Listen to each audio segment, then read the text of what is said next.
pray and walk your own path.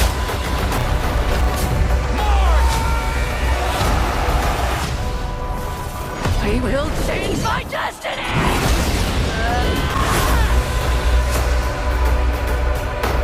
Wait! Before, will you give your mama one last big hug?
Analyses and explanations of the film Ne Zha 2, 2025. Ne Zha 2, the direct sequel to the 2019 phenomenon, immediately establishes its higher stakes and more complex narrative by binding the fates of its two protagonists in the most literal way possible. The film begins with the consequence of the first film's climax. The souls of the demon-born Ne Zha and the dragon prince Ao Bing are preserved, but their physical forms are destroyed. Forced into a single magically reconstructed body, their shared existence becomes the central metaphor and engine of the entire story. This is no simple body swap comedy. It is a profound exploration of codependence, identity fusion, and the uneasy alliance between two beings who are opposites yet halves of a whole. The plot revolves around a seemingly straightforward quest: to obtain a celestial elixir that can separate them and grant Ao Bing his own body, thereby saving their home, Chintang Pass. To do so, they must undertake 3 heavenly trials. This journey, however, quickly unveils a sprawling celestial conspiracy. The film masterfully expands its mythological scope, revealing that the ostensibly righteous heavenly court, led by the immortal Wuliang, is actively engineering the persecution of the dragon clan. The dragons, long tasked with guarding the depths of the ocean, are being systematically framed as rebels to justify their extermination, a plot designed to maintain the heavenly sect's unchallenged authority. This revelation deepens and evolves the core themes introduced in the first film. Ne Zha's personal journey undergoes a significant maturation. His iconic cry of "I am the master of my own fate" evolves from a defiant adolescent roar into a more nuanced creed of protect the people. His character arc is no longer just about defying a predetermined destiny, but about actively choosing a path of responsibility, learning to balance his rebellious spirit with the duties of a protector. This shift signifies a move from individualistic rebellion to collective guardianship. A major and powerfully articulated theme in Ne Zha 2 is systemic prejudice and institutional corruption. The oppression of the Dragon Clan is not portrayed as the act of a lone villain, but as a state-sanctioned, bureaucratic machinery of discrimination. The Heavenly Court's propaganda paints all dragons as inherently treacherous, a clear metaphor for real-world racial profiling, class solidification, and the marginalization of entire ethnic or social groups. The film criticizes how power structures create and perpetuate otherness to consolidate their own control, making its conflict resonate far beyond its mythological setting. Furthermore, Ne Zha too engages in a bold deconstruction of foundational myths and official histories.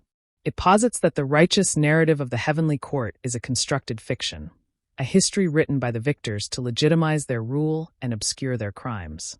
This theme invites the audience to question institutional authority and official storytelling, a conceptually rich layer that adds significant philosophical weight to the spectacle.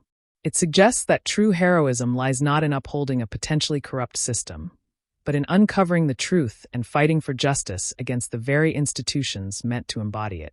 The character dynamics are profoundly deepened by the body-sharing premise. Ne Zha and Ao Bing's relationship is a constant negotiation of control, trust, and shared experience. Their interactions range from comedic clashes of personality, Ne Zha's brash impulsiveness conflicting with Ao Bing's dignified restraint, to moments of profound synergy where their combined power is unleashed. This literal codependence forces them to understand each other on a fundamental level, making their bond the emotional core of the film. It is a brilliant narrative device that visualizes the concept of reconciled dualities. The antagonist, Immortal Wuliang, is a compelling representation of corrupt authority. He is not a cackling maniac, but a cold, calculating bureaucrat of heaven who believes his genocidal actions are necessary for cosmic order and stability. He represents the terrifying face of institutional power when it becomes self-serving and divorced from morality. His conviction that the end justifies the means makes him a more complex and relevant foe than a simple monster. Shen Gongbao, returning from the first film, is further developed as a tragic figure. His desperate desire for recognition and a place within the heavenly system leads him to become a pawn in Wuliang's conspiracy. He embodies the tragedy of those who are alienated and manipulated by the very system they seek to join, highlighting the film's critique of rigid hierarchies that offer no path for redemption or acceptance for those deemed outsiders. On a technical and visual level, Ne Zha too represents a monumental leap forward for Chinese animation.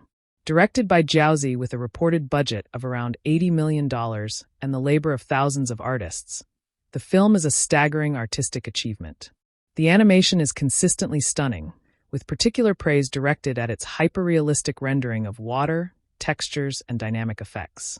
The battle sequences are epic in scale and choreography, seamlessly blending supernatural martial arts with a distinctive, ethereal ink wash aesthetic during flashbacks or mystical moments, rooting the spectacle deeply in Chinese artistic tradition. Culturally, the film's impact is twofold.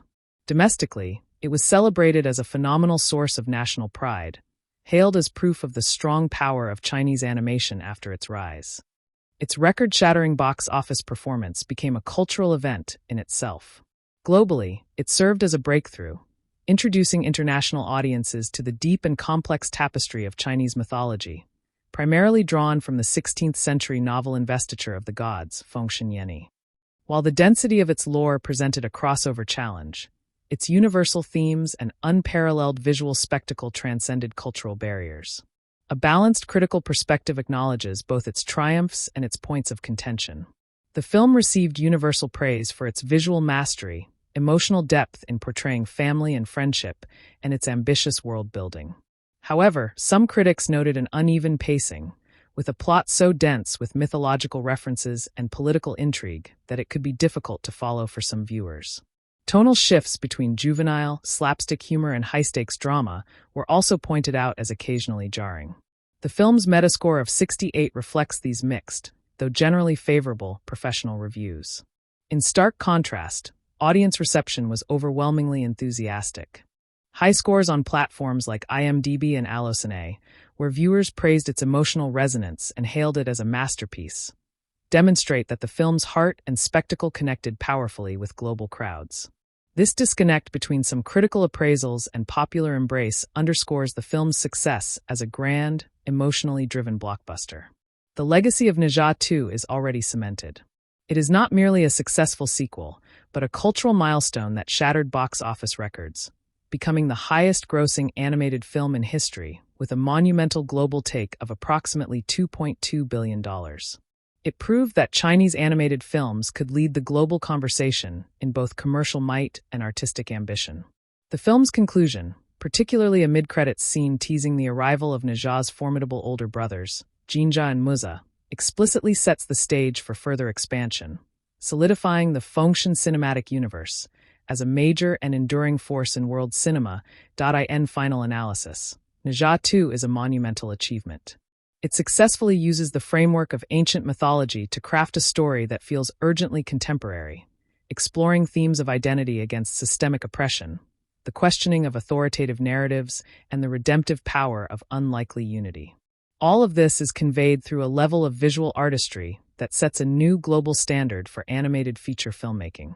It is a testament to the power of storytelling that is both culturally specific and universally human, a dazzling spectacle with a profound and resonant core. The narrative foundation of this sequel brilliantly reconfigures the core relationship through a radical physical dilemma. Their shared corporeal form becomes a relentless source of both profound conflict and unprecedented synergy. This forced fusion pushes the mythological adventure into deeply philosophical territory regarding the self. Every action and decision must now be negotiated between two distinct consciousnesses with opposing historical burdens. The visual representation of this internal struggle provides the animators with a unique creative challenge they meet with symbolic ingenuity. Moments of internal discord are depicted through dynamic shifts in the body's aura and physicality. The shared body does not merely house two souls, but becomes a crucible for forging a new, combined identity that transcends their individual origins. Wu Liang's celestial conspiracy unfolds with the cold precision of institutional machinery rather than a villain's grand scheme. This antagonist embodies a terrifying form of ideological purity that justifies atrocity for perceived cosmic stability. His manipulation of heavenly laws and records exposes a foundational corruption within the realm's power structures. The dragon's plight is therefore not a simple misunderstanding, but a calculated genocide disguised as divine mandate. This narrative choice elevates the conflict from a personal battle to a systemic revolution. The film argues that the most dangerous threats are often enshrined in tradition and protected by bureaucracy. This celestial oppression mirrors historical patterns where marginalized groups are demonized to maintain a rigid social hierarchy. The heavenly court's pristine image is meticulously deconstructed to reveal its morally bankrupt core. Ao Bing's struggle within this shared existence carries a unique pathos defined by his noble heritage and inherent dignity. His dragon nature is constantly suppressed and vilified by the very heavens his clan once faithfully served. This prince must now fight not just for a body, but for the very right of his people to exist without fear. His character arc is a poignant exploration of sacrifice and silent resilience in the face of ingrained prejudice. The shared body with Ne Zha forces him to channel his innate power through a vessel that also contains chaotic demonic energy. Their dynamic becomes a continuous dialogue about balancing honor with necessary rebellion and patience with actionable rage. Ao Bing's quest for physical restoration is intrinsically linked to the restoration of his clan's honor. The three heavenly trials are far more than a standard heroic quest. They function as a deliberate unveiling of the cosmos's true nature. Each trial strategically peels back a layer of celestial propaganda to expose the rot beneath. The challenges often carry a cruel irony, designed by the heavens to break spirits rather than test virtue. Our protagonists must navigate these traps while managing their volatile cohabitation, making every success a dual victory. The trials also serve as breathtaking set pieces that showcase the film's animation prowess across diverse mystical environments. They escalate in both physical danger and moral complexity, forcing Ne Zha and Ao Bing to define their shared ethics. The ultimate reward of the elixir becomes a symbol for liberation in its most holistic sense: physical, social, and historical. Visually, the film's ambition is realized through a breathtaking synthesis of cutting-edge technology and classical artistic sensibility. The animation pushes the boundaries of texture and fluid dynamics, particularly in the depiction of water, dragon scales, and celestial energy. Epic battles are choreographed with a kinetic grammar that blends wuxia-inspired martial arts with supernatural spectacle on a devastating scale. The distinct ink-wash-style sequences are not merely aesthetic flourishes but narrative devices conveying memory, prophecy, and spiritual essence. This commitment to a culturally rooted visual language grounds the cosmic story in a tangible artistic heritage. The character designs continue to evolve, reflecting the internal turmoil and growth of the protagonists with subtle details in their shared form. The celestial realms are rendered with a cold, imposing grandeur that visually reinforces their oppressive authority. The theme of rewriting foundational myths is one of the film's most intellectually daring interventions. It posits that the stories a culture tells about its own origins are political tools subject to manipulation. The Heavenly Court's official history is a curated fiction designed to legitimize its eternal rule and obscure its original sins. Ne Zha and Ao Bing's journey becomes an act of archaeological truth-seeking, recovering a suppressed narrative of dragon contribution and celestial betrayal. This resonates powerfully in any context where history is written by the victors. The film encourages a posture of healthy skepticism toward monolithic institutional narratives. It suggests that true heroism can involve becoming an enemy of the state in order to uphold a higher, forgotten truth. This thematic layer provides a profound maturity that engages adult audiences on a political and philosophical level. Shun Gongbao's tragic trajectory offers a devastating case study in the costs of seeking validation from a corrupt system. His alienation and desperate maneuvers for heavenly recognition make him a pawn in a game he cannot win. His character embodies the corrosive effect of systemic exclusion and the bitter lengths to which it can drive an individual. He is a mirror to the protagonists, showing a path of cynical compromise they must reject. His actions, while antagonistic, are fueled by a relatable desire for belonging and status within the established order. This complexity makes him more than a simple henchman. He is a victim of the very prejudice the dragons face, yet one who chooses complicity over solidarity. His eventual fate serves as a grim warning about the personal destruction that follows when one internalizes the values of an oppressive power. The emotional core of the film remains steadfastly anchored in the evolving bond between the two central souls. Their relationship progresses from begrudging necessity to a deep, unshakable partnership forged in shared suffering and purpose. The body-sharing premise forces a level of intimacy and understanding that would be impossible under any other circumstances. They experience each other's memories, pains, and hopes directly, bypassing the need for mere words. This allows the film to explore themes of empathy at its most literal and profound level. Their arguments and reconciliations play out internally, offering a unique cinematic representation of internal conflict and consensus. The ultimate testament to their bond is their willingness to sacrifice individual goals for the sake of the other's well-being and their shared mission. On a production level, the scale of collaboration to achieve this vision was historically unprecedented for Chinese animation. Mobilizing thousands of artists and technicians required a logistical and creative coordination of military precision. The reported budget was deployed not for mere extravagance, but for intensive research and development in rendering and effects. This investment is evident in every meticulously crafted frame, from the smallest detail on a costume to the vast, chaotic landscapes of divine battle. The director's vision demanded a seamless fusion of multiple animation styles and techniques within a single cohesive visual language. The result is a film that stands as a technical benchmark, demonstrating the full industrial and artistic maturity of the Chinese animation sector. It is a crowning achievement of collective artistic ambition.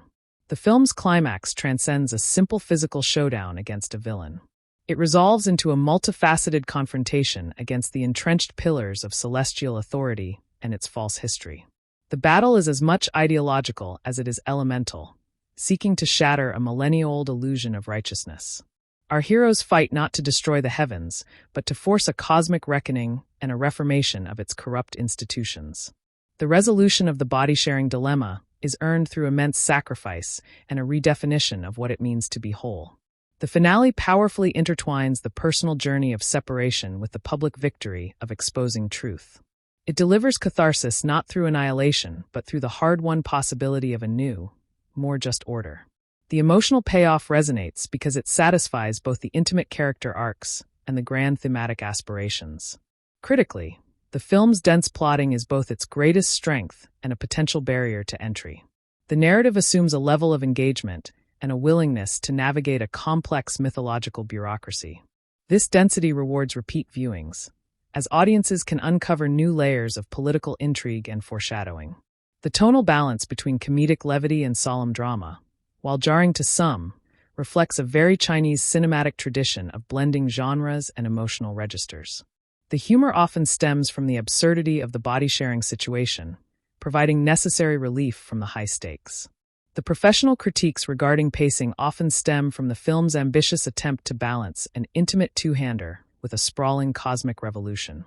This ambitious scope inevitably creates a narrative momentum that feels overwhelming to some, but exhilarating to others. Audience embrace worldwide signifies a hunger for mythologies beyond the familiar Western canon, presented with peerless spectacle. The high viewer ratings underscore the film's success in connecting on a visceral emotional level that transcends cultural specifics. International fans responded to the universal themes of friendship against injustice, the search for identity, and the courage to defy corrupt authority. The breathtaking animation served as a universal language that drew global crowds into its very specific mythological world.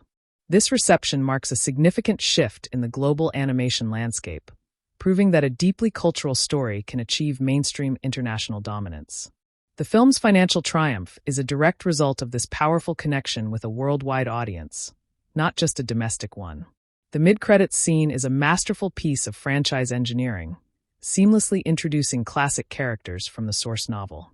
Ne Zha and Muz's arrival immediately expands the universe's scope and raises the stakes for future conflict. Their depiction suggests a more orthodox, possibly antagonistic relationship to their rebellious younger brother. This tease effectively builds anticipation by promising new familial dynamics and powerful new abilities.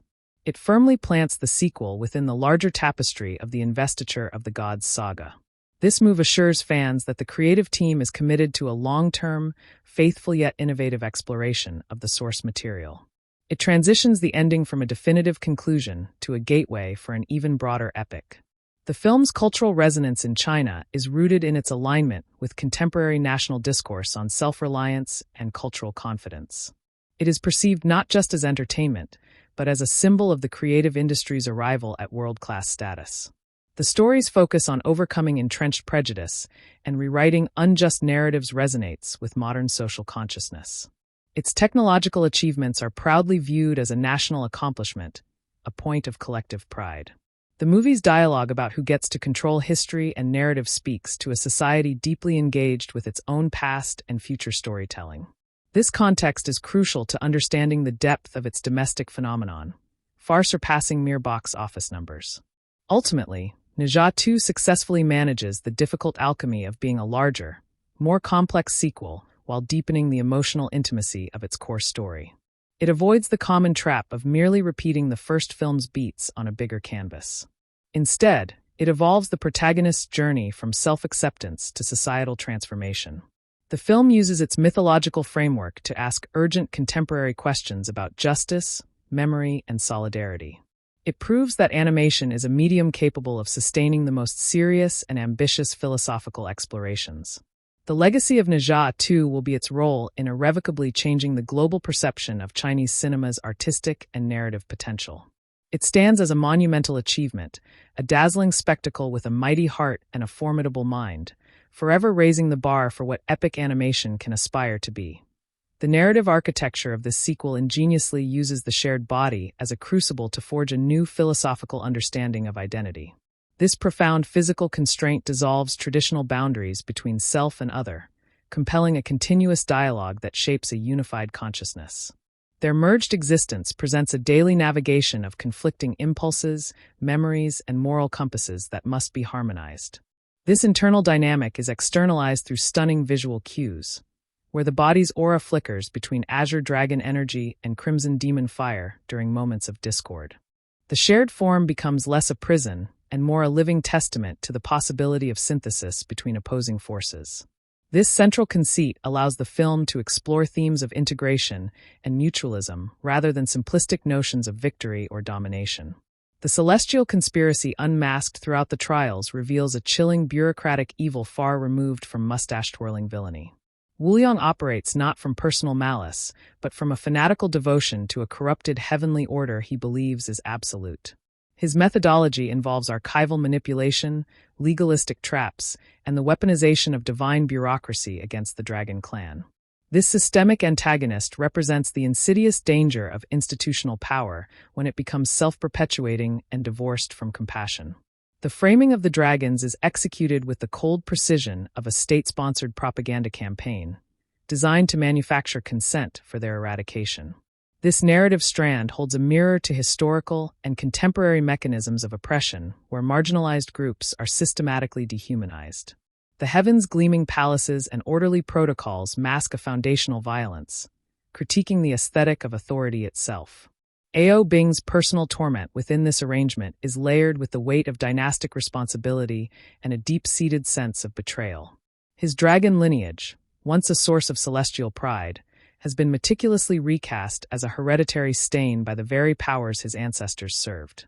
His struggle for corporeal independence is thus inextricably linked to a larger fight for historical justice and the restoration of his people's name. The shared vessel with Ne Zha forces him to confront and channel his righteous anger through a partner whose innate nature is chaotic rebellion. This partnership becomes a masterclass in balance, where Ao Bing's disciplined power provides focus to Ne Zha's raw, explosive strength. His character embodies the quiet dignity of a prince who must lead not from a throne, but from within a shared form, redefining leadership as collaborative resilience. The three heavenly trials function as a devastating exposé of celestial hypocrisy disguised as sacred ritual. Each ordeal is structurally designed to break the spirit of the participants while upholding the facade of fair divine judgment. The environments for these trials, a labyrinth of mirrors reflecting fractured selves, a court of historical lies, a battlefield of shifting loyalties, are metaphorical landscapes of the protagonist's internal and external conflicts. Navigating them requires not just brute force, but intellectual and moral cunning to discern truth from heavenly fabrication. The escalating difficulty mirrors the deepening revelation of the conspiracy, each victory peeling back another layer of celestial deceit. The promised elixir transforms from a simple MacGuffin into a symbol of legitimate recognition and autonomy denied by the system. From a visual storytelling perspective, the film achieves a monumental synthesis where every frame serves both aesthetic grandeur and narrative symbolism. The advancement in fluid simulation for water and dragon sequences sets a new global standard, creating a tactile, immersive sense of elemental power. Battle choreography transcends mere action, becoming a visual language that expresses character relationships and thematic conflicts. Ne Zha's wild, acrobatic style clashing and then blending with Ao Bing's flowing, precise techniques. The incorporation of ink wash aesthetics and traditional brushstroke motifs during spiritual sequences roots the film's innovation in a deep cultural heritage. This conscious artistic choice asserts a distinct visual identity separate from Western animation paradigms. The design of the heavenly realm, with its sterile, overwhelming geometry, visually communicates oppression, while the mortal world and dragon depths are rendered with organic, textured warmth. The film's boldest thematic gambit is its meta-commentary on the nature of myth-making and the politics of historical narrative. It proposes that the investiture of the gods saga itself, within the film's universe, is a compromised text, edited by the victors. Ne Zha and Ao Bing's journey thus becomes an act of live myth-making, writing a new chapter through their actions that challenges the official canon. This resonates powerfully in an age of digital misinformation and contested histories, giving the fantasy a sharp contemporary edge. The Celestial Court's control over the cosmic archive mirrors how real-world power structures control education and media to shape public perception. The hero's mission is ultimately to restore narrative plurality, to prove that the story belongs not to the rulers, but to those who live its consequences. Shen Gongbao's arc provides a tragic foil, illustrating the psychic cost of buying into a system that despises you. His yearning for a heavenly title and a sliver of respect makes him a willing tool for Wu Yang's larger machinations. He represents the archetype of the collaborator, who internalizes the prejudices of the oppressor in hopes of gaining a sliver of their power. His actions are driven by a poignant, misguided belief that the system's validation will finally fill the void of his alienation. This makes his eventual realization and fate profoundly sorrowful, a cautionary tale about the emptiness of seeking honor from dishonorable institutions. His relationship with the protagonists highlights a different path. They seek to dismantle the unjust system, while he sought to be rewarded by it, a distinction that defines their moral dichotomy. The emotional landscape of the film is carved through the unprecedented intimacy of its central shared consciousness premise. The relationship evolves from a chaotic internal roommate squabble to a seamless, wordless partnership where thoughts and strategies merge. This allows for a profound exploration of empathy, not as an abstract concept, but as a literal experience of another being's memories, pains, and joys. Key emotional beats are delivered not through dialogue, but through silent, internal exchanges visualized by subtle shifts in their shared eyes or posture. The ultimate sacrifice each is willing to make for the other's separate existence becomes the highest expression of their bond, moving beyond friendship into a foundational unity. This connection argues that true strength lies not in solitary might, but in the vulnerable, hard-won synthesis of disparate souls. The production saga behind the animation is an epic tale of artistic ambition, matching the narrative's own scale. Coordinating the creative output of thousands of animators, modelers, and effects artists required a visionary, yet meticulously structured pipeline. The budget was strategically allocated to pioneering new rendering techniques specifically for the film's unique challenges, like the semi-translucent, energy-filled shared body and the massive dragon transformation sequences. This was not mere outsourcing, but a centralized, monumental effort in artistic R&D. The result is a cohesive visual world where every element, from a flickering candle in Chintang Pass to the swirling maelstrom of the Celestial Tribunal, feels part of a unified, living universe.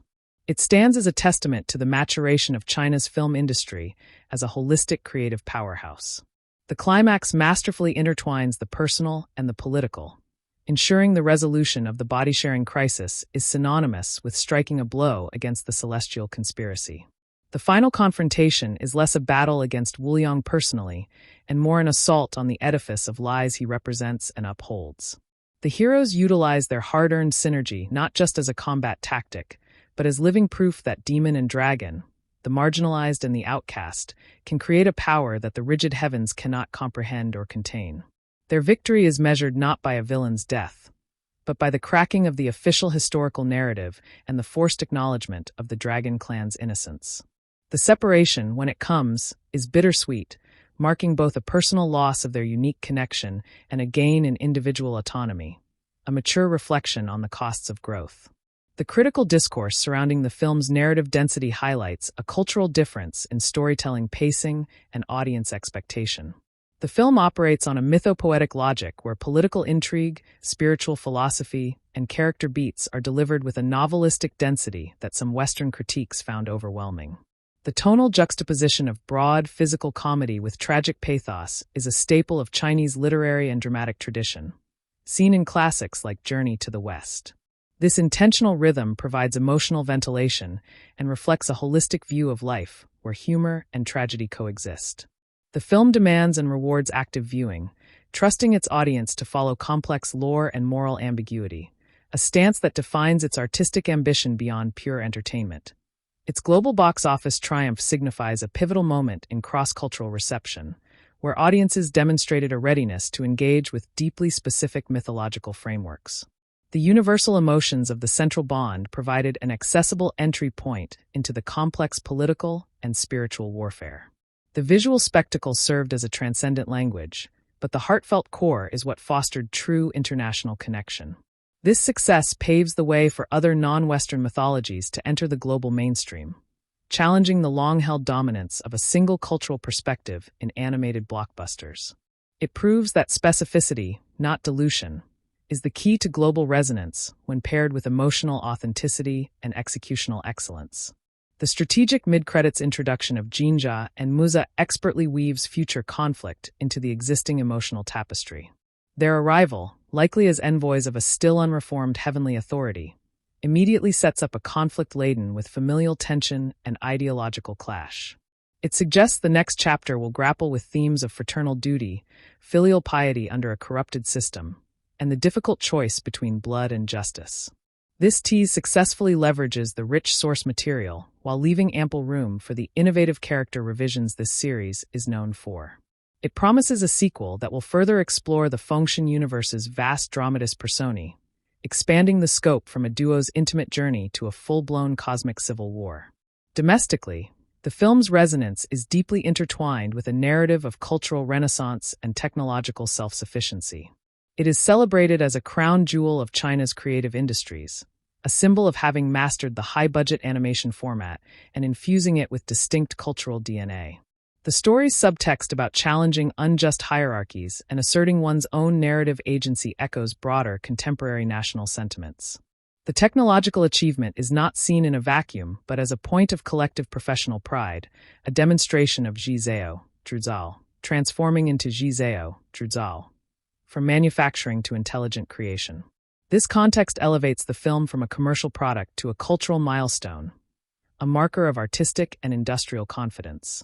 In final summation, Ne Zha 2 accomplishes the rare feat of being a sequel that deepens, complicates, and expands every aspect of its predecessor without losing its soul.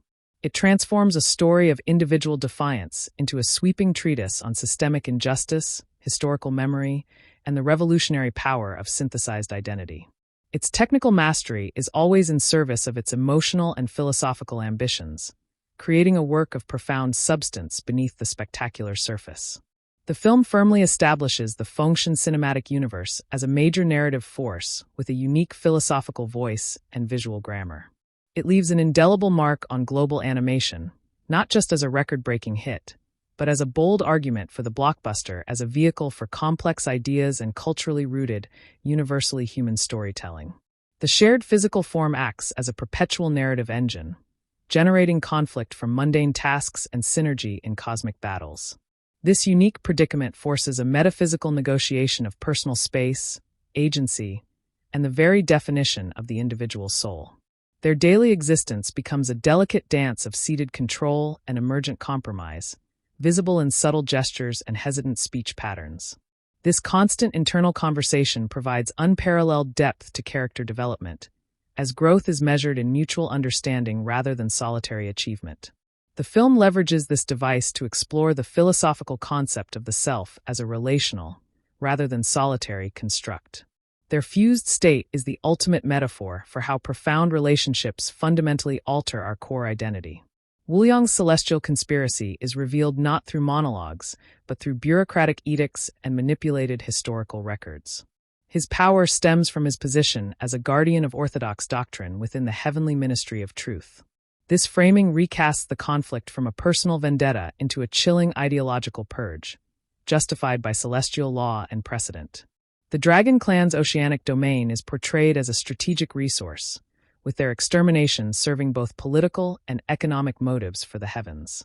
This layer introduces a critique of colonial and imperialist logics disguised as civilizing missions or necessary security measures. Wuliang thus embodies the banality of evil within a divine civil service, his authority derived from scrolls and seals rather than mere martial might. Ao Bing's internal struggle is magnified by the cultural memory and collective trauma of his entire species housed within his spirit. His dragon form, a source of innate pride and power, is now a curse he must hide within a shared, constructed body. This forces him to confront his identity as both a prince and a fugitive, a defender of a people officially branded as enemies of the state. His calm demeanor becomes a facade over a deep well of righteous indignation and sorrow for his clan's betrayed legacy. The shared body with Ne Zha offers a paradoxical freedom, the ability to act outside the constraints of his princely dignity and expected dragon conduct. This partnership allows him to explore a more defiant and emotionally raw aspect of his nature previously suppressed by duty. The three trials are meticulously designed celestial dramas, each a public performance meant to legitimize the heavens' prejudice through spectacle. They function as ideological traps where any failure is framed as proof of inherent unworthiness, and any success is dismissed as demonic trickery.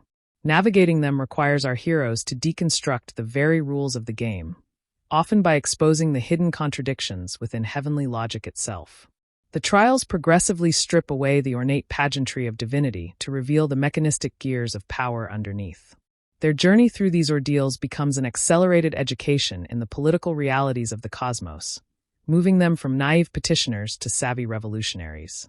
The elixir's significance thus shifts from a personal cure to a symbol of legitimate recognition denied by a rigged system. The animation's technical philosophy appears dedicated to materiality and sensory immersion, making divine and elemental forces feel tangible. Water is not just a visual effect but a character in itself, with weight, viscosity, and a terrifying, sentient ferocity during dragon sequences. The rendering of different textures, from the coarse linen of mortal clothing to the cold, polished jade of celestial palaces, grounds the fantastical in a palpable reality. This hyperattention to physical detail makes the supernatural elements more believable and emotionally resonant. The action choreography is mathematically precise yet poetically fluid, each clash serving the dual purpose of excitement and character exposition. The visual language thus becomes a holistic narrative tool, conveying theme and emotion through color, motion, and texture alone. The deconstruction of foundational myths operates on a daring, almost scholarly level, engaging with the nature of storytelling as a tool of power. The film suggests the canonical investiture of the gods is a form of victorious propaganda, a sanitized record that erased celestial crimes and demonized the defeated. Ne Zha and Ao Bing's lived experience becomes a form of counter-history, a testament that challenges the authorized celestial textbooks. This theme resonates in an era of digital archives and contested national narratives, giving the myth immediate relevance. The hero's quest is, at its core, an act of restorative justice for historical memory, aiming to reintroduce erased complexity into a simplistic legend of good versus evil. Their victory is measured in the rewriting of a cosmic narrative, not just a battlefield. Shun Gongbao's tragedy is that of the perpetual outsider who confuses proximity to power with actual acceptance.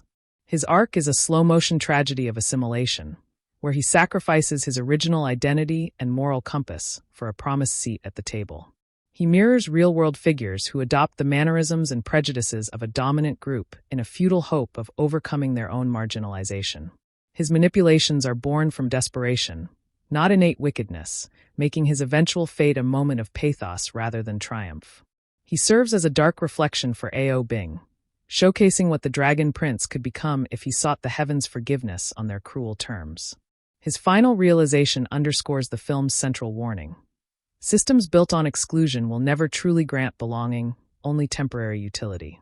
The emotional power of the codependency narrative stems from its literalization of the phrase, walking in another's shoes.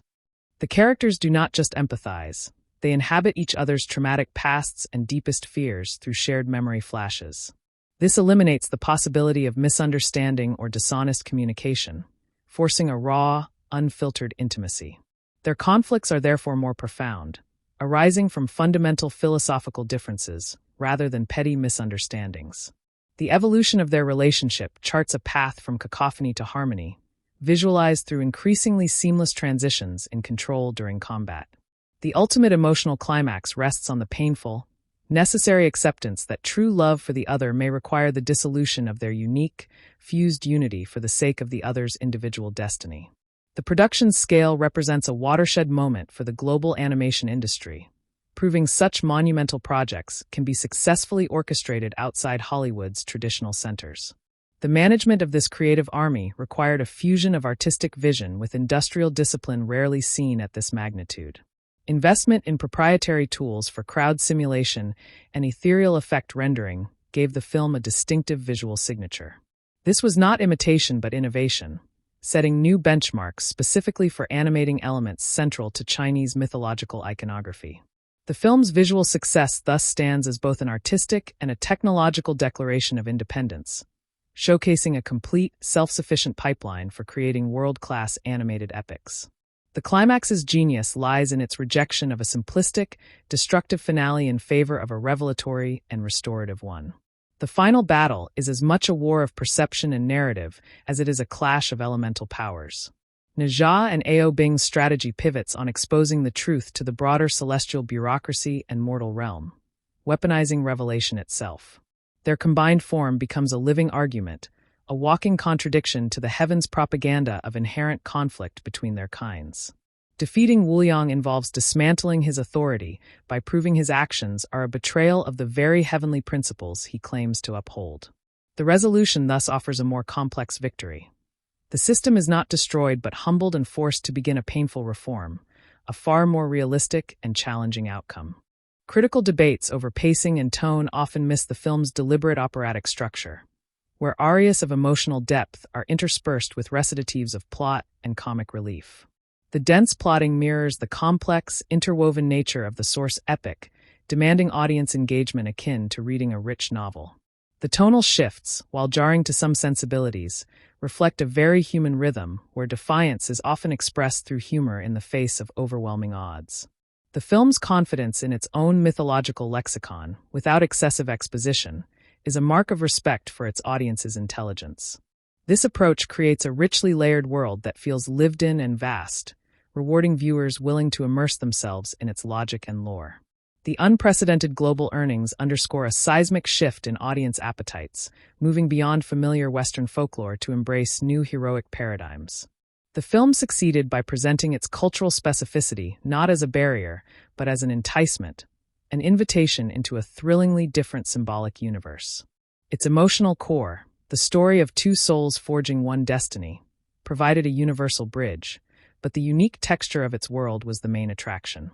This demonstrates that the future of global blockbusters lies in authentic cultural voice, not in homogenized lowest common denominator storytelling. It has effectively expanded the imaginative palette for international audiences, creating demand for more narratives rooted in other ancient traditions. The post-credits scene with Ne Zha and Ne Zha is a masterstroke in sequel baiting, introducing figures who embody the conflicted nature of heavenly loyalty. Their arrival suggests the next conflict will be agonizingly familial, pitting brother against brother in a war of ideologies. They likely represent the good soldiers of the celestial regime, believers in the system's propaganda who see Ne Zha as a rogue element. This sets up a heartbreaking dynamic where the bonds of blood must confront the corruption of the institutions they swore to protect. It promises to explore themes of indoctrination, blind duty, and the difficult process of awakening to a larger truth within a flawed system. The stage is thus set for a conflict that is psychologically even more complex than the physical struggle of the second film. Domestically, the film's reception transcended cinema to become a point of cultural identity and a benchmark for creative industry ambition. It is frequently cited as evidence of the rise of Chinese cultural confidence, a tangible output of soft power strategy. The narrative of overcoming predetermined fate and challenging unjust authority resonated deeply with a modern, striving societal psyche. The technological triumph was celebrated as a national achievement, proof that Chinese studios could not only compete with, but lead the global animation vanguard. This context frames the film as both entertainment and a cultural statement, a symbol of artistic and industrial maturity that inspires tremendous national pride. In its totality, Ne Zha 2 stands as a monumental achievement in mythic storytelling for the modern age. It leverages the medium of animation not for escape, but for a profound engagement with themes of identity, history, and power. The film constructs a breathtaking spectacle that consistently serves a robust intellectual and emotional core. It successfully argues that the most compelling stories are those that challenge us to rethink the narratives we've been taught, both on screen and in our world. By blending unparalleled visual innovation with timeless philosophical inquiry, the film secures its place not just as a commercial hit, but as a seminal work of artistic ambition. It redefines the potential of the animated epic, proving it can carry the weight of the most serious and soulful human contemplations. The metaphysical implications of the shared body challenge the very notion of a singular, sovereign self. This condition forces an existential compromise where individuality is continuously negotiated rather than assumed. Their fused state becomes a living dialectic, synthesizing demonic chaos and draconian order into a new, emergent consciousness. This narrative device visually explores the philosophical concept that identity is co-created through relationship and conflict. The body itself becomes a contested territory, a site where two historic lineages struggle for expression, yet must find a unified voice. This profound entanglement ensures that every victory and every setback is intimately and irrevocably shared. Wu Liang's authority is cemented through his control of celestial historiography and the bureaucratic mechanisms of divine law. He represents the ultimate institutionalist, believing the preservation of the heavenly order justifies any transgression against moral truth.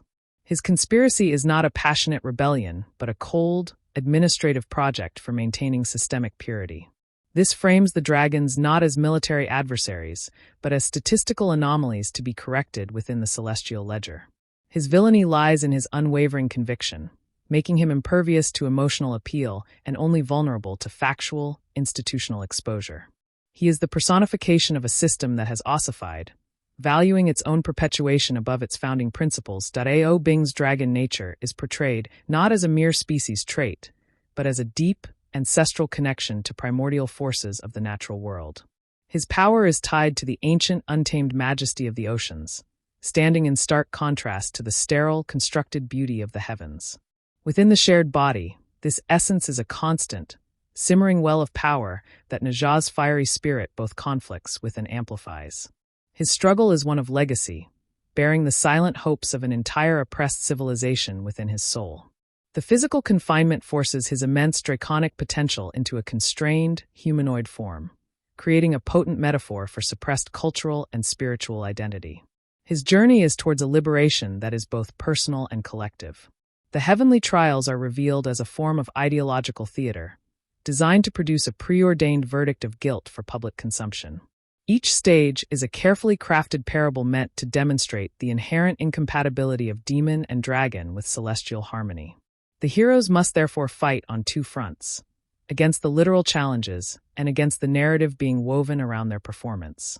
Success requires them to hijack the spectacle, turning the heaven's own stage against them to reveal the cracks in their doctrine. This transforms their quest from a personal trial into a public act of counterpropaganda. The elixir thus symbolizes not just a physical cure but the rightful prize stolen by a rigged system, its acquisition an act of reclamation. The film's aesthetic achievement lies in its creation of a cohesive visual cosmology that feels both ancient and technologically visionary. The animation style for the celestial realm employs sharp lines, symmetrical compositions, and a cool color palette to convey its rigid, hierarchical order. In contrast, the mortal world and oceanic depths are rendered with organic shapes, warm tones, and textures that suggest life, imperfection, and vitality.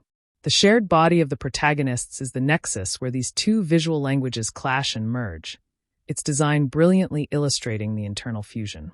This deliberate artistic dichotomy visually reinforces the central conflict between sterile control and chaotic, beautiful life. The result is a world that is not just a backdrop but an active, expressive participant in the thematic drama. The film's interrogation of myth is an act of profound cultural confidence, re-engaging with a classic text not to simply adapt but to critically converse with it. It treats the Fengshen Yeni not as sacred, immutable scripture, but as a living tradition open to reinterpretation and ethical scrutiny. This approach mirrors modern historical scholarship that seeks to uncover the voices silenced by dominant narratives. By positioning its heroes as correctors of the historical record, the film empowers the audience to question the stories they have inherited. It suggests that the truest form of respect for tradition is to engage with it actively and morally, not to accept it passively. This layers the adventure with a resonant meta-commentary on the responsibility of storytellers and consumers of culture. Shen Gongbao's pathos is amplified by his status as a self-made immortal, whose origins likely involved immense struggle and sacrifice. His desire for a heavenly title is thus a craving for validation from a privileged elite that was born into its status. He represents the tragedy of meritocracy within a corrupt system, where hard work and cunning are only valued as tools, not rewarded with true belonging. His alienation is so profound that he clings to the system's contempt as the only identity offered to him. In his final moments, he may realize that the heroes, though outcasts, possess a wholeness and authenticity he has forever bargained away. He is the ghost at the feast of rebellion, a warning of the soul's corrosion that comes from seeking honor from dishonorable masters. The emotional architecture of the codependent relationship finds its most powerful expression in scenes of silent, internal communion. As the film progresses, the need for verbal conflict diminishes, replaced by a wordless, strategic harmony and deep mutual understanding. This evolution is visually signaled by the stabilization of their shared aura into a unique, blended hue of violet and gold.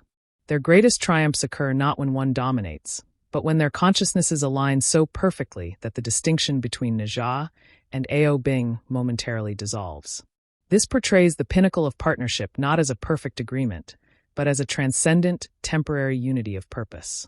The potential loss of this connection carries the weight of a spiritual amputation, making the stakes intensely personal and philosophically profound. The production logistics involved in such a film signify a paradigm shift in global creative economies, decentralizing the epicenter of high-end animation. The collaborative model demonstrated, combining a vast domestic talent pool with cutting-edge in-house technical development, presents a new blueprint for large-scale cultural production. This challenges the long-held assumption that projects of this scale and complexity require a Hollywood infrastructure. The film's success validates a more geographically distributed model for cinematic innovation. It proves that artistic vision, when supported by industrial organization and significant investment, can flourish and achieve global dominance from a new center of gravity. This has irrevocably altered the competitive landscape for animated features worldwide. The climax's resolution wisely avoids a simplistic restoration of the old order or its total annihilation. Instead, it engineers a cosmic crisis of legitimacy that forces the celestial bureaucracy into a position of accountability. The victory is procedural and revelatory. The heroes expose the conspiracy to a broader forum of gods and spirits, leveraging a celestial equivalent of public opinion. This forces a reformation from within, as the heaven's own laws are used to indict their corrupt executors.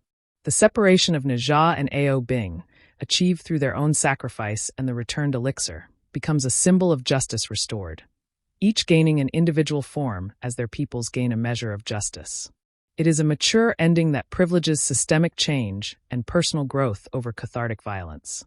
The critical conversation around narrative density often overlooks the film's novelistic approach to world building, where lore is embedded in visual detail and offhand dialogue. This method treats the audience as intelligent collaborators, inviting them to piece together the cosmology's rules and history. The tonal variations, from heartfelt drama to broad comedy, mirror the tonal range of the original Ming Dynasty novel, which itself blended spiritual allegory with earthy satire. This faithfulness to the source material's spirit is a deliberate artistic choice, not a pacing flaw. It creates a rich, textured viewing experience that rewards multiple engagements, with new details and connections emerging upon each review.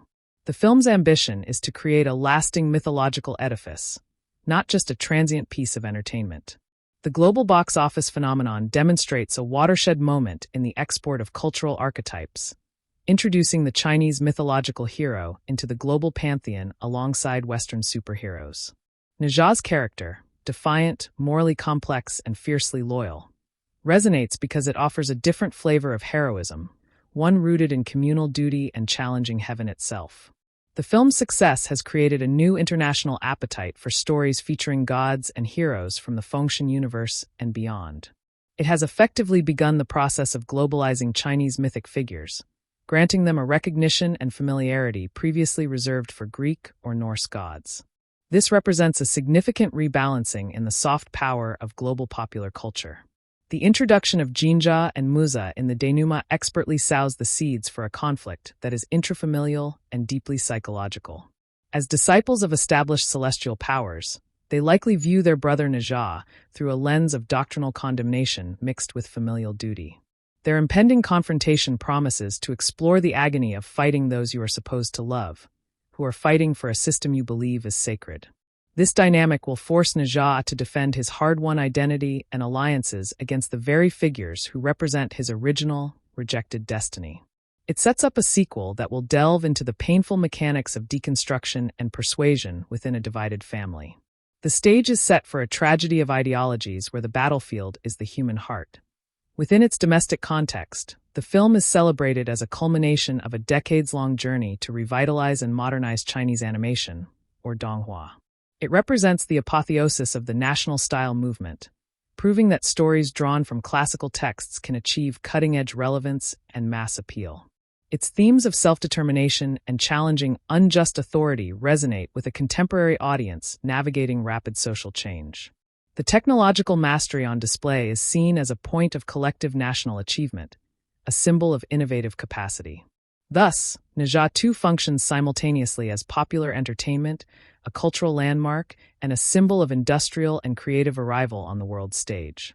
Ultimately, the film's enduring significance lies in its masterful synthesis of the intimate and the epic, the ancient and the urgently contemporary. It crafts a compelling personal drama of two souls that seamlessly scales into a cosmic critique of power, memory, and justice. Its technical brilliance never overshadows its emotional and intellectual substance, but rather elevates it. The film confidently carries the weight of its cultural heritage while speaking a cinematic language that is universally compelling.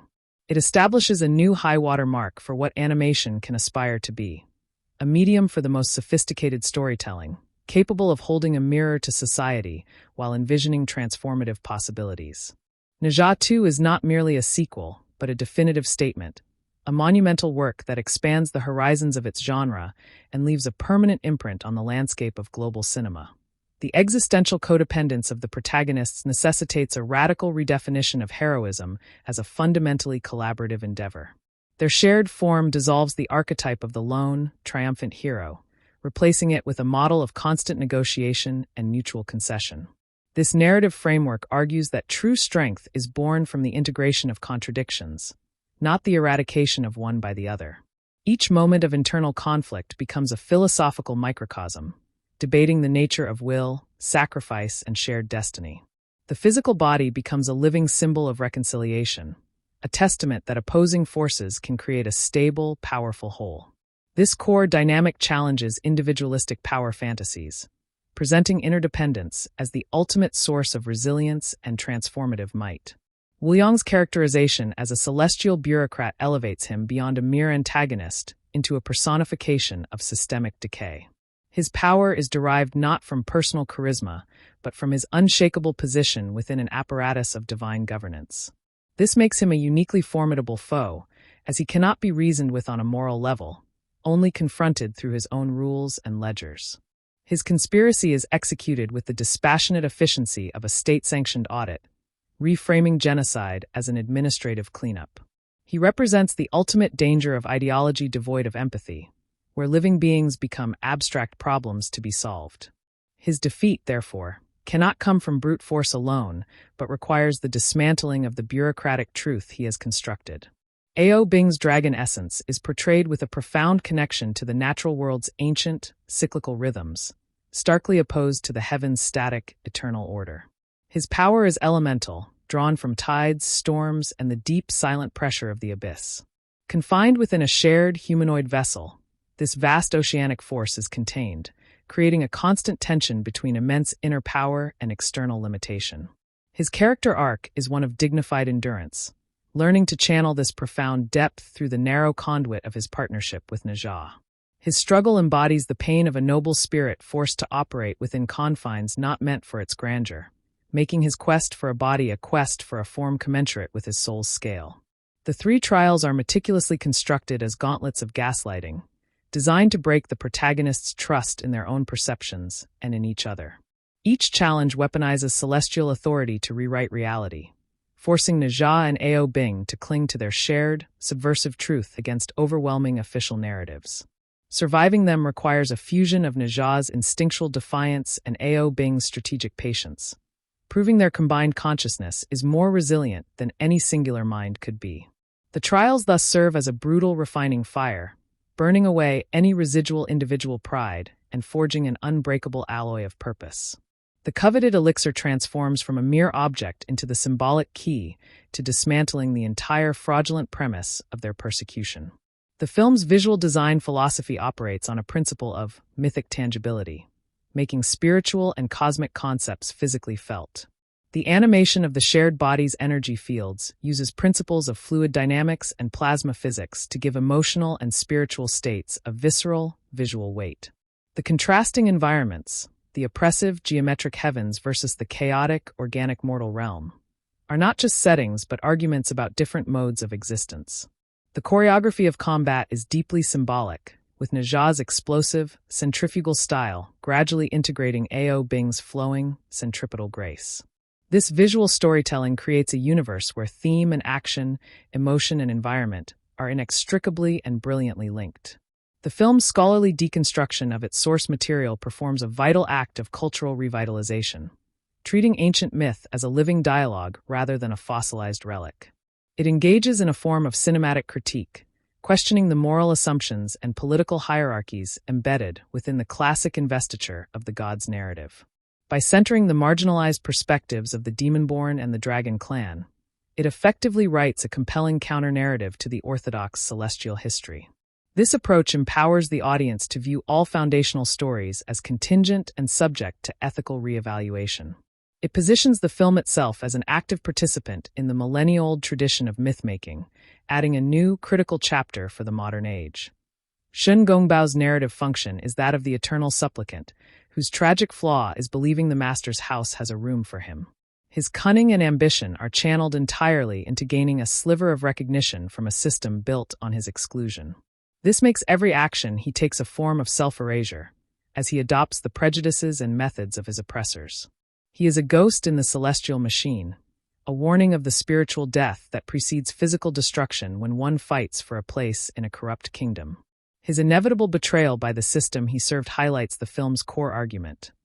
Collusion with tyranny offers no security, only a postponed and more bitter demise.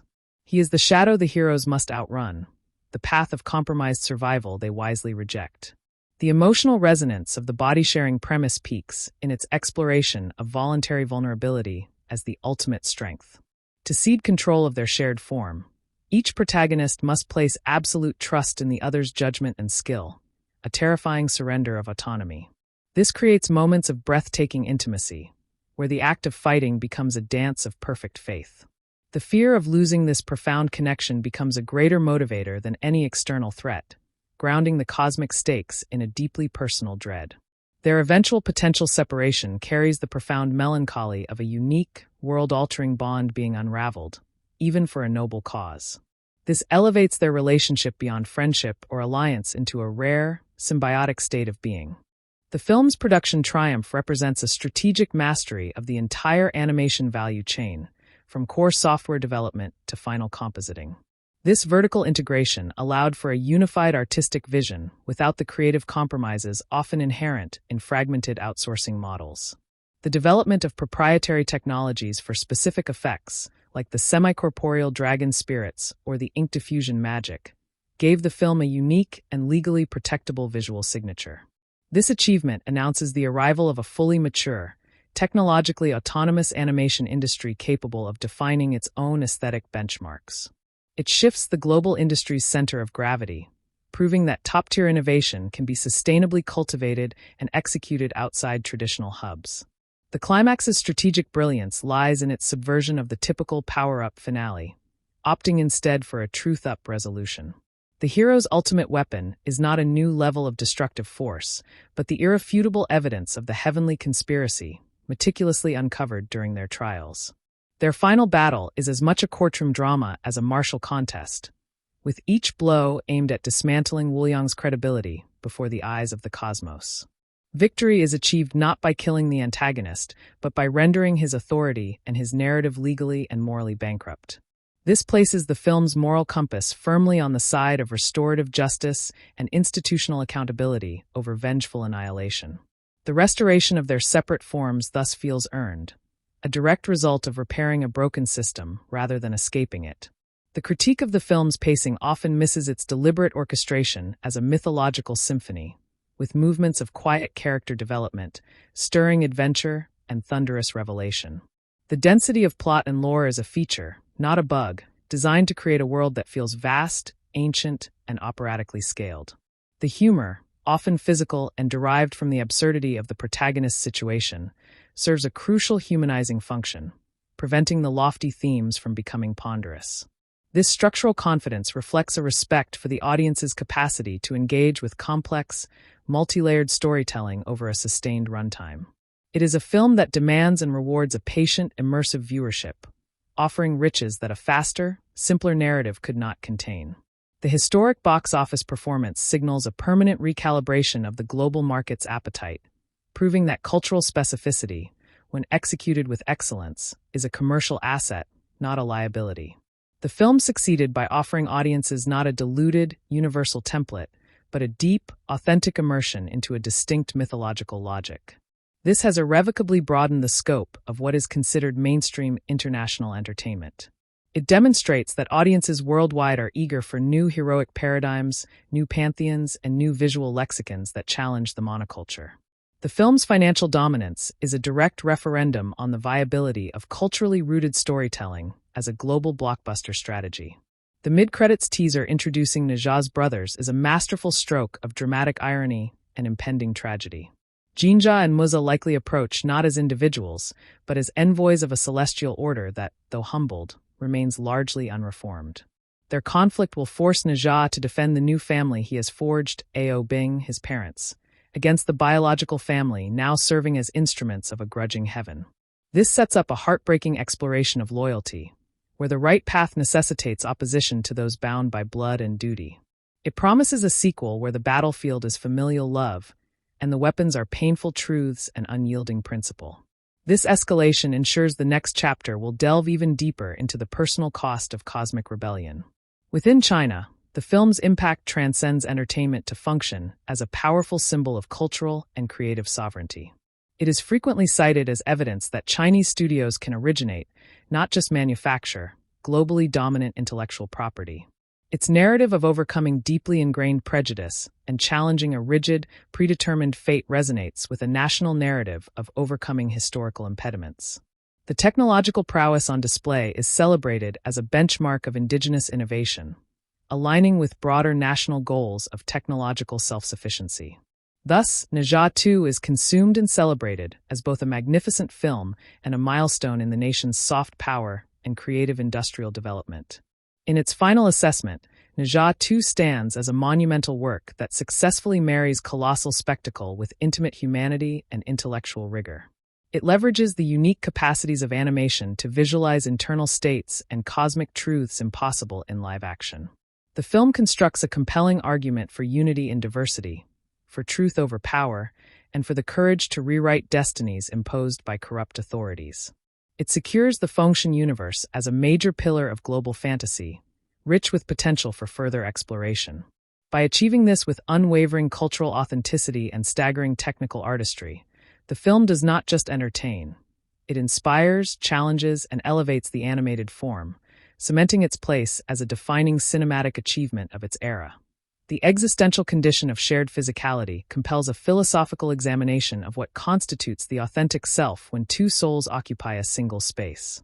This constant negotiation of consciousness dismantles the illusion of the sovereign individual, replacing it with a collaborative model of personhood. Each protagonist must continuously make space for the other, not just physically but within their very cognitive and emotional processes. This dynamic visualizes the concept that identity is not a fixed state, but a fluid, relational performance shaped by external bonds. Their unity becomes a powerful argument against essentialist notions of destiny, proving that the self can be co-authored.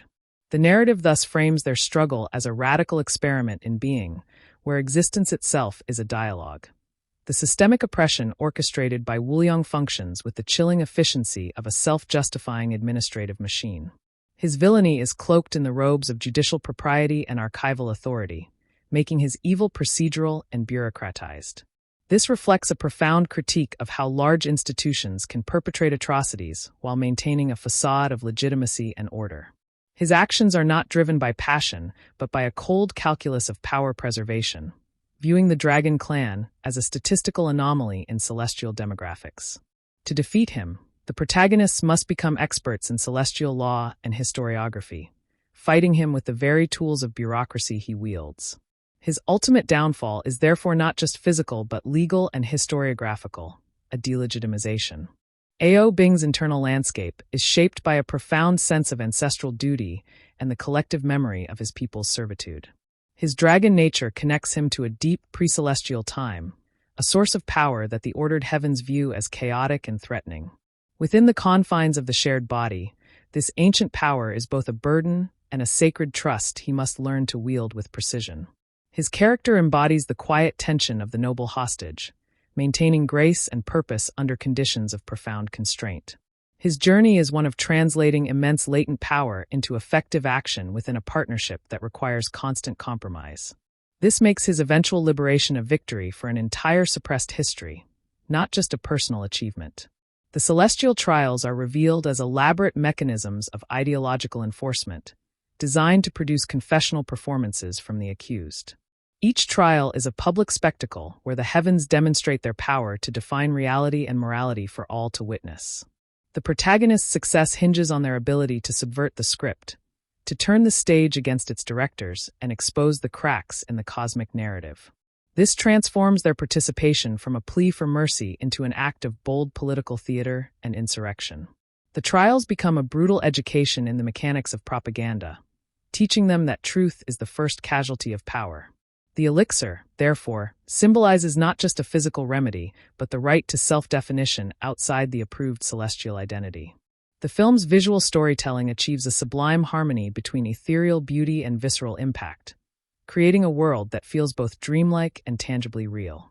The animation of magical energy is given texture and weight, making spells feel less like abstract light shows and more like forces with physical consequence. The contrast between the dazzling, sterile halls of heaven and the gritty, vibrant life of Chintang Pass is a constant visual reinforcement of the film's central conflict.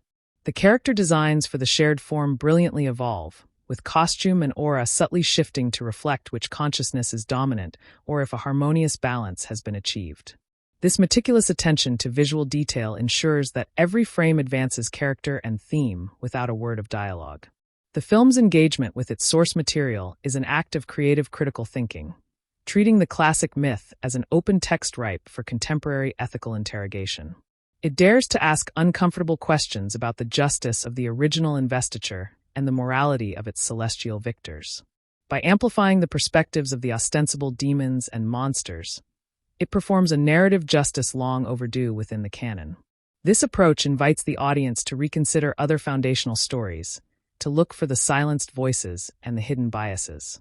It positions the filmmakers not as passive adapters, but as active critics and philosophers using the myth to comment on power, memory, and redemption. This layering adds immense intellectual richness to the spectacular adventure. Shen Gongbao's tragedy is that of the capable outsider who mistakes utility for acceptance within a rigid hierarchy. His entire existence becomes a performance aimed at an audience of celestial gatekeepers who will never truly see him as an equal. This desperate quest for validation leads him to commit atrocities that further alienate him from any moral community, trapping him in a spiral of degradation. He is a living testament to the corrosive power of a system that dangles the promise of inclusion while structurally ensuring its impossibility. His final, inevitable betrayal by Wuliang is the logical conclusion of his path, a stark lesson in the futility of seeking honor from dishonorable masters. He serves as the ghost of a road not taken, a warning of what Ne Zha or Ao Bing could have become without their bond. The emotional power of the shared existence narrative culminates in the profound sacrifice inherent in true partnership. The greatest act of love each can perform is to willingly risk the dissolution of their unique, profound connection for the other's chance at independent wholeness. This elevates their relationship beyond camaraderie into the realm of spiritual symbiosis, where the self is willingly redefined to include the other. Their internal conflicts are so compelling because they are the arguments of two souls trying to build a single functional life from disparate materials. The potential loss they face is not of a friend, but of a part of their own combined consciousness, a form of death for the unique being they have become together. This stakes the story with an almost unbearable emotional weight. The production's monumental scale and success have fundamentally altered the financial and creative risk calculus for ambitious animated projects worldwide. By proving that a non-Western mythology can drive the highest global box office, it has opened the floodgates for investment in other culturally specific epic narratives. The model of in-house technological innovation, paired with deep cultural storytelling, presents a viable and powerful alternative to the established Hollywood paradigm. This has incentivized studios around the world to look inward to their own folklore and history for blockbuster material. The film stands as a catalyst for a more diverse, polycentric global animation landscape, where multiple cultural voices can compete at the highest level of budget and spectacle. The climax's resolution is a masterclass in achieving victory through the restoration of moral order rather than through overwhelming violence. The heroes triumph by forcing the celestial court to publicly acknowledge its crime, using the system's own rules and standards of evidence against it. This places the focus on accountability, transparency, and historical justice as the pillars of a true victory. Wuliang is defeated not by being destroyed, but by being exposed and legally disarmed, his authority dissolving in the light of truth. This provides a deeply satisfying and morally coherent conclusion that reinforces the film's themes. The separation of Ne Zha and Ao Bing, achieved through this restored justice, feels like a deserved reward from a universe finally beginning to correct its course. The critical discourse around the film's complex plotting highlights a tension between cinematic conventions of mainstream blockbusters and a more literarily dense form of storytelling. The film operates with the assumption that its audience is willing to engage with political intrigue, spiritual doctrine, and complex character relationships all at once. This novelistic approach creates a richly textured world that feels vast and intellectually rewarding, demanding the viewer's full attention. The tonal range, from slapstick to profound sorrow, mirrors the emotional breadth of the human and divine experience it portrays. This ambitious scope is precisely what makes the film a landmark. It refuses to be easily categorized or consumed passively, insisting on its status as a substantial work of mythic art. The film's global commercial dominance represents a seismic shift in the export of cultural archetypes and narrative frameworks.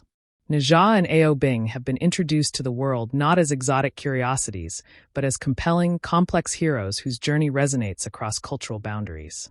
This success has created a new template for cultural export, one that prioritizes authenticity and specificity over homogenization. It demonstrates that global audiences are sophisticated consumers capable of embracing unfamiliar mythologies when they are presented with conviction, emotional truth, and artistic excellence. The film has, in effect, expanded the global imagination, adding a new and vibrant constellation of gods, monsters, and heroes to the shared pop cultural lexicon. The introduction of Ne Zha and Muzha sets the stage for a conflict that will pit the hard-won new family against the obligations and distortions of the birth family. As celestial enforcers, the brothers likely view Ne Zha through a lens of doctrine, seeing his rebellion as a dangerous corruption rather than a moral awakening. This conflict will force Ne Zha to defend the identity he has forged for himself against those who claim to know his true nature based on his origin. It promises to explore the painful process of convincing loved ones trapped in a harmful ideology, a battle often more difficult than fighting outright enemies. This narrative direction ensures the sequel will grapple with the intimate, heartbreaking fallout of cosmic rebellion on the smallest human scale, the family unit. Domestically, the film's resonance is deeply intertwined with narratives of national rejuvenation and cultural self-assurance. It is seen as a flagship achievement of contemporary Chinese creativity, a symbol that the nation can produce world-leading cultural content that reflects its own values and heritage. The story's emphasis on defying predetermined fate and challenging unjust authority aligns with a modern, aspirational societal spirit.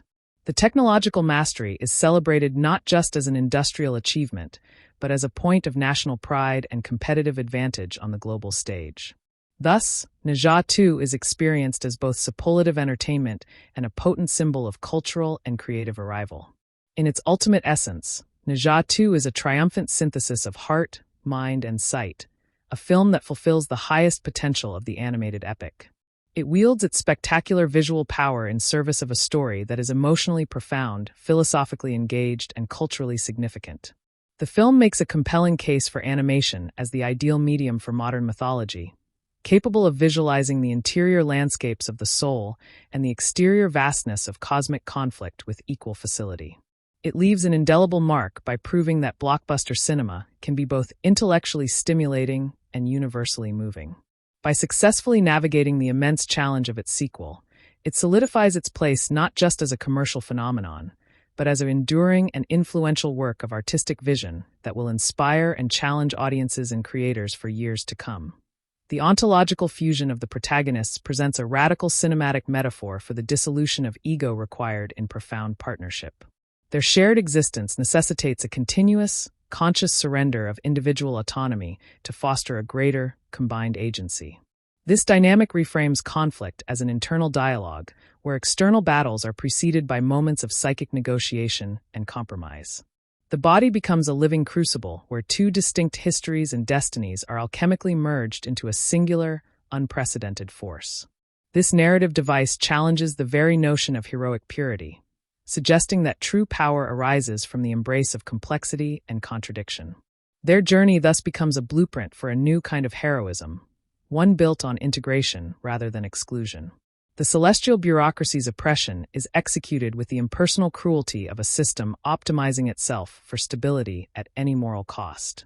Wuliang functions as the chief administrator of this cosmic order, his authority derived from precedent and protocol rather than wisdom or compassion. His conspiracy against the Dragon Clan is framed not as malice, but as a necessary demographic and political recalibration for heavenly security. This portrayal offers a stark critique of how institutional logic can sanitize atrocity, transforming lived suffering into abstract administrative problems. To overcome him, the heroes must become scholars of systemic failure, learning to weaponize the truth against the bureaucracy's own meticulously crafted falsehoods. His defeat is therefore a victory for substantive justice over procedural malevolence. Ao Bing's draconic essence is portrayed as a fundamental, natural force that the constructed order of the heavens seeks to control and ultimately eradicate.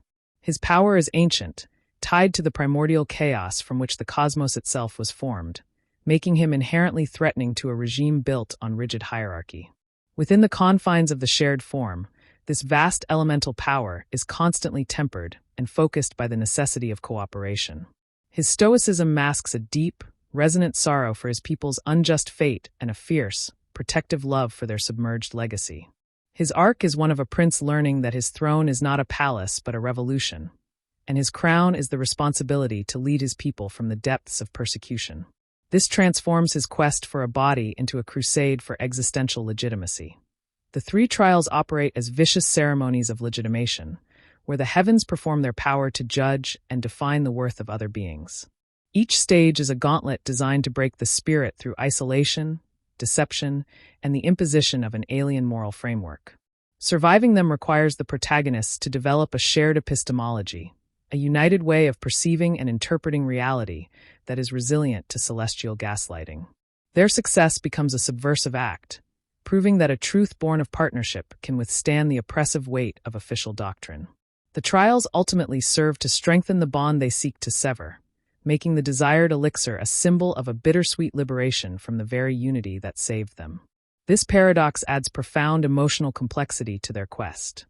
The film's visual grandeur is rooted in a philosophy of animated tactility, where every mystical effect possesses a tangible, almost physical presence. The rendering of the shared body's energetic fluctuations uses color theory and particle dynamics to externalize emotional and psychological states in real time. The contrasting design philosophies, the heavens' cold, symmetrical architecture versus the organic, asymmetrical beauty of the natural world, create a visual dialectic about order versus life. Combat sequences are elevated to visual symphonies, where the choreography of conflict expresses the evolving relationship between the cohabiting souls. This commitment to visual storytelling ensures the film communicates its richest themes through a universally comprehensible language of light, movement, and form. The film's critical rereading of the Fengshen canon is an act of cultural reclamation, asserting the right of each generation to reinterpret its foundational stories through a contemporary ethical lens. It dares to position the classic text as potentially flawed, a narrative captured and edited by the victors of a cosmic war. By centering the marginalized perspectives, the film writes a powerful, what-if history that challenges centuries of orthodox interpretation. This scholarly bravery invites the audience to engage with their own cultural inheritances critically, to question the heroes and villains presented in national epics. It transforms the film from a mere adaptation into a vital participant in an ongoing, millennia-long cultural conversation about power, morality, and history. Shin Gongbao's narrative trajectory is a harrowing study in the psychology of the collaborator, whose ambition blinds him to the fact that he is merely a useful instrument. His every action is a performance for an audience of celestial superiors whose approval he pathological craves, leading him into ever deeper moral compromise. He embodies the tragedy of giftedness without a moral core, his talents forever in service of a system that despises his origins. His ultimate fate serves as the inevitable conclusion for those who seek to buy their way into a club that defines itself by exclusion. They are used and discarded. He is a cautionary shadow for Ne Zha, illustrating the hollow end of a path defined by rage against fate without the guiding light of loyal partnership. The emotional core of the body-sharing premise finds its most profound expression in the concept of voluntary, intimate imprisonment for a greater good. Each character must willingly endure the constant presence of the other, sacrificing any notion of privacy or singular agency for the sake of a shared survival and purpose. This creates a bond that transcends traditional friendship, becoming a form of chosen kinship forged in the most extreme of circumstances. The fear they face is not of the other, but of losing the profound, irreplicable understanding that their unique situation has forced upon them. Their potential separation, therefore, feels like a sort of spiritual surgery, the division of a beautifully composite being. This stakes their journey with an existential romanticism rarely seen in epic animation. The unprecedented production achievement has redefined the global animation industry's competitive landscape, proving a self-sufficient, vertically integrated model can achieve both artistic and commercial supremacy. The development of proprietary animation technologies specifically tailored to Chinese aesthetic principles, like ink wash and silk textures, creates a distinctive and non-replicable visual brand. This success shifts the paradigm from one of outsourcing to one of originative powerhouse, attracting global talent and investment towards this new center of gravity. It demonstrates that technological leadership in cinema can be culturally specific, driven by the unique demands of a nation's storytelling heritage. The film stands as a beacon, proving that ambitious cultural expression and global market dominance are not just compatible, but synergistic. The climax's intellectual satisfaction stems from its rejection of brute force as the ultimate solution in favor of forensic truth and public accountability. The hero's final strategy involves presenting an incontrovertible case before a cosmic audience, turning the court of divine public opinion against the corrupt authorities. This positions knowledge, evidence, and courageous testimony as the most powerful weapons against entrenched, fraudulent power. Wu Yang's defeat is so complete because it is a defeat of his narrative, his legitimacy, and his claim to moral authority, leaving him a powerless figure even if physically intact. This resolution reinforces the film's central thesis that the most enduring victories are those that repair the fabric of truth and justice. The granting of separate forms thus represents the universe systemically acknowledging and correcting its own grave error. Discourse surrounding the film's narrative density often overlooks its function as a sophisticated geopolitical and spiritual allegory for contemporary society. The complex bureaucracy of Heaven mirrors modern institutional complexities, while the Dragon Clan's oppression resonates with ongoing global struggles for recognition and justice.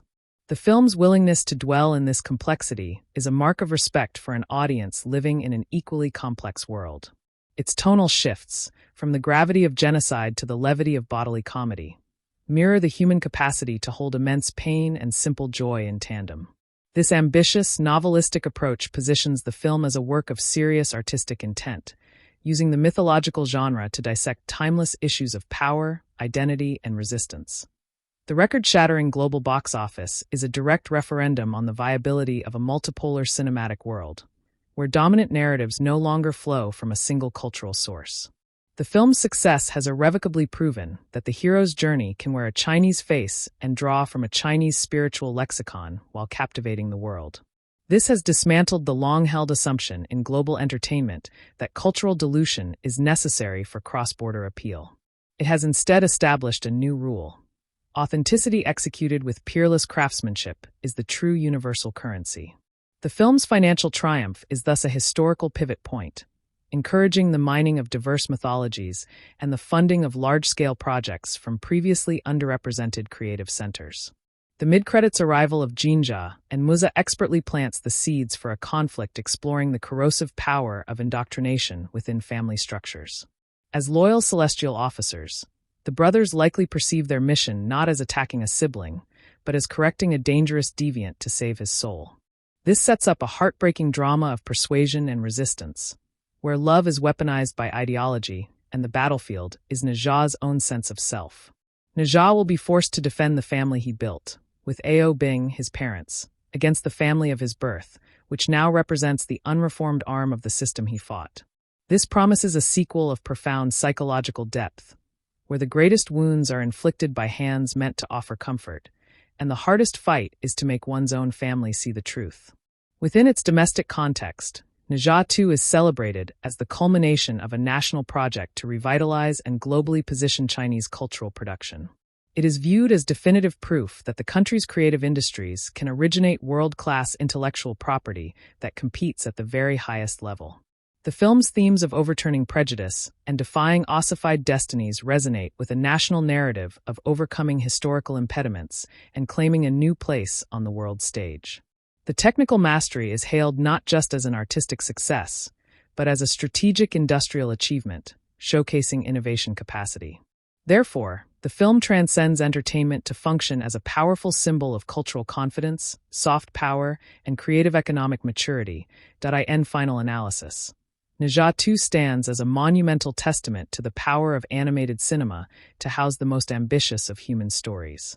It seamlessly weaves a deeply personal saga of identity and connection with a sweeping, politically charged epic of cosmic injustice and rebellion. Its unparalleled visual artistry is never an end in itself, but always in service of illuminating character, emotion, and theme.